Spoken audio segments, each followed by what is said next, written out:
جانور ہو کے، کتنا ستھرا اس کا عشق ہے. کہتا ہے میں تھا یہودی کا وقد کنت اعشر به آمادا، وہ جب بھی مجھ پہ بیٹھنے لگتا تھا تو میں جان بوجھ کے پھسل کے اس کو نیچے گرا دیتا تھا. دیکھو اس کی داستان. اعشر به آمادا. اب گدھا اپنی جگہ پہ کھڑا رہے تو کوئی اوپر بیٹھے، اور اگر وہی پھسل جائے تو بیٹھنے والا کیسے بیٹھے؟ جذبہ کیا ہے کہ میرے نبی جیسا کوئی نہیں، میں کیوں کسی اور کو اپنی پشت پہ بیٹھنے دوں، میں نے انہیں اپنی پشت پہ بٹھانا ہے. اس جذبے میں مار کھاتا رہا. کہتا جب میں اسے گراتا تھا کانا یجیع بطنی، وہ مجھے چارہ نہیں ڈالتا تھا، میں بھوکا رہتا تھا، بھوکا رکھ کے مجھے وہ پھر قریب آتا تھا، میں پھر گراتا تھا. وَكَانَ يَضْرِبُ ظَهْرِي، میرے نبی وہ مجھے ڈنڈے پشت پہ مارتا تھا.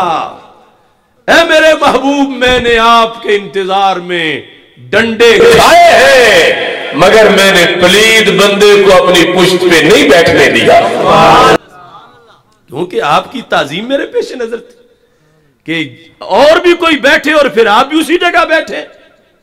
میں نے تعظیم کے خاطر ڈنڈے کھائے، تعظیم کی خاطر میں نے بھوک برداشت کی. تو میرے آقا صلی اللہ علیہ وسلم نے پھر نوازا، فرمایا سمیتک یافور، میں نے تیرا نام یافور رکھ دیا ہے. نام رکھ کر پھر سرکار نے اسے آواز دی. حالانکہ آواز دینے کی کوئی نوبت نہیں تھی، لیکن ایک نوازشات کا سلسلہ تھا. فرمایا یا یافور، اس نے کہا لبیک یا رسول اللہ صلی اللہ علیہ وسلم. لبیک یا رسول اللہ، لبیک لبیک لبیک یا رسول اللہ، لبیک لبیک لبیک یا رسول اللہ، لبیک لبیک. حدیث شریف میں واقعی یعنی لبیک کے لفظ ہے، یہ نہیں کہ ویسے میں نے کہہ دیا. اس نے لبیک کہا سرکار کے بلانے پر، اور یہ بتا دیا لبیک والوں کو کہ نعرہ کتنا پرانا ہے، اور یہ بتا دیا کہ راہ عشق میں ڈنڈے کھا لے تو کوئی بڑی بات نہیں. ہم تو اشرف المخلوقات ہیں، خیر الامت کے فرد ہیں. وہ تو جانور تھا، گدھا تھا، لیکن پھر بھی اس کی وفا دیکھو ذات رسول علیہ السلام کے ساتھ. اور پھر اسے نوازا کتنا گیا. لوگ حیران تھے کہ یہ ممتاز قادری جب بھی کوئی انٹرویو دیتا اتنا پڑھا لکھا ہوا بندہ نظر آتا، حالانکہ وہ سپاہی تھا تو محدود ہی اس کی تعلیم تھی.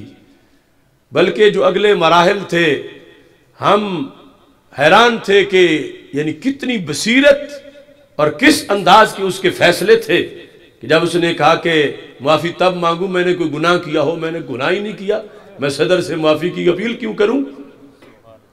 موت کی کوٹھڑی میں یہ باتیں کر لینا آسان نہیں ہے. تو یہ جو کردار ہے تعظیم رسول صلی اللہ علیہ وسلم والا، اس کے عوض میں جو فضل ہوتا ہے اس سے ذہن گدھے کا بھی کھل جاتا ہے، بندہ تو بندہ ہوتا ہے. اس دراز گوش لفظ گدھا مجبوری ہے بتانے کے لیے، ورنہ کروڑوں سلام اس پیٹھ کو جس پہ سرکار تشریف فرما ہوئے. اور کتنا مرتبہ ہے اس جانور کا. صحابہ کہتے ہیں سرکار جب اس پہ سواری فرماتے تھے اتر کے اسی کو کہتے تھے جاؤ فلاں میرے صحابی کو بلا کے لے آؤ. اس کے ساتھ کسی کو نہیں بھیجتے تھے، اسے ہی. اب اس کو یہ پتا تھا کہ اس صحابی کا گھر کس محلے میں ہے، کس گلی میں ہے، اور ایک گھر میں کئی بندے ہیں تو وہ کون ہے جس کو میرے نبی نے بلایا ہے. تو جا کے دروازے کو اپنا سر مارتا تھا. حالانکہ گدھوں کے تو دلتے مشہور ہوتے ہیں، لیکن اس ادب سکھا دیتا ہے. سر مارتا تھا. اندر سے جب بندہ باہر آتا تھا تو پہچان کے اسے کہتا تھا سرکار کی طرف اپنا سر پھیر کے اشارہ کر کے کہ آیا ہے بلاوا تجھے دربار نبی سے. دیکھو یعنی تعظیم کی وجہ سے ترقی کتنی ملی. گدوں کی تاریخ میں ایسی معلومات والا آج تو بندوں میں ملنا مشکل ہے. منکرین علم غیب سرکار کے علم پر اعتراض کر رہے ہیں. یہاں تو سرکار کے جانور کے علم کے تولنے کے لیے ترازو نہیں مل رہے کہ اتنا پتہ ہے اس کو سرکار بھیجتے ہیں. یہ فیض کیسے ملا؟ وہ جو مارے کھائی تھیں، وہ جو ڈنڈے برداشت کیے تھے، وہ جو بھوک کاٹی تھی، وہ جو سرکار کے انتظار میں توقع کے اندر کہ کبھی بیٹھیں گے اس نے تیاری کی تھی، تو میرے آقا علیہ السلام نے ایک نظر میں بگڑی بنا دی ہے. مکھی ایک بڑی حقیر سی چیز ہے. شہد کی مکھی تو شان والی ہے نا، نحل. یہ عام ذباب مکھی حقیر سی چیز ہے. مگر امام راضی بحث کرتے ہوئے کہتے ہیں کیا کمال مقام ہے مکھی کا کہ قرآن مجید میں چند جانوروں کا ذکر ہے اور کیڑے مکوڑوں کا. ایک چیلنج کے مقام پر رب نے جب بتوں کو چیلنج کیا اور بت پرستوں کو چیلنج کیا تو رب ذوالجلال نے اس وقت مثال مکھی کی پیش کی کہ اگر جن کو تم پکارتے ہو انہیں کہو ہرگز وہ تو مکھی بھی نہیں بنا سکتے. تو امام راضی کہتے ہیں جس رب کی اتنی اتنی خوبصورت مخلوق ہے اور اتنی اتنی طاقتور مخلوق ہے، کہتا ہاتھی بناؤ، کہتا اونٹ بناؤ، کہتا مور بناؤ. لَن يَخْلُقُوا ذُبَابًا، چیلنج کے مقام پر سارے بت مل کے بھی مکھی نہیں بنا سکتے.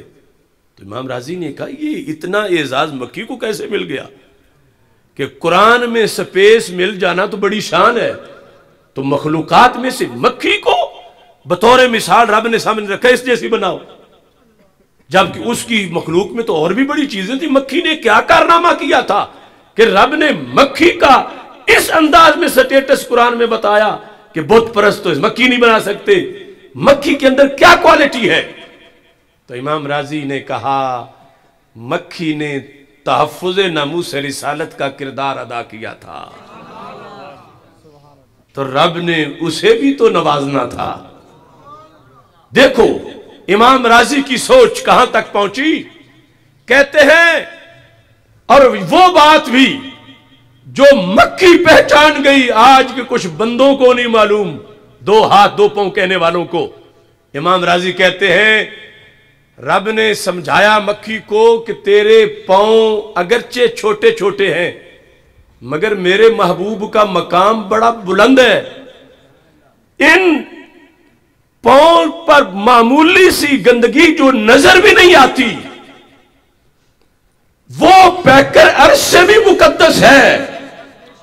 تیری عادت ہے تو نے ہر جگہ بیٹھنا ہوتا ہے، تو اس واسطے تجھ پہ پابندی ہے کہ میرے محبوب کی تعظیم کرنی ہے، ان کے پیکر پہ نہیں بیٹھنا.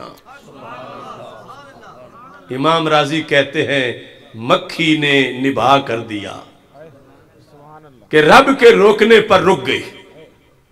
اس نے وابیوں والی بات نہیں کی کہ ادھر بھی بندہ ادھر بھی بندہ، ان کے بھی 2 ہاتھ ان کے بھی 2 ہاتھ، جب ان سب پہ بیٹھتی ہوں تو ان پہ کیوں نہ بیٹھوں. مکھی کو بصیرت مل گئی کہ اوروں کا مقام اور ہے، نبیوں کے سلطان کا مقام اور ہے. اس نے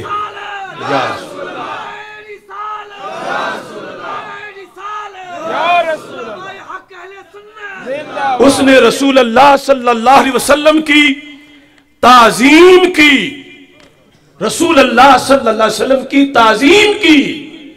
رب نے اتنے بڑے کلام میں جس جیسا کوئی کلام ہی نہیں، اللہ نے وہاں جگہ عطا فرما دی.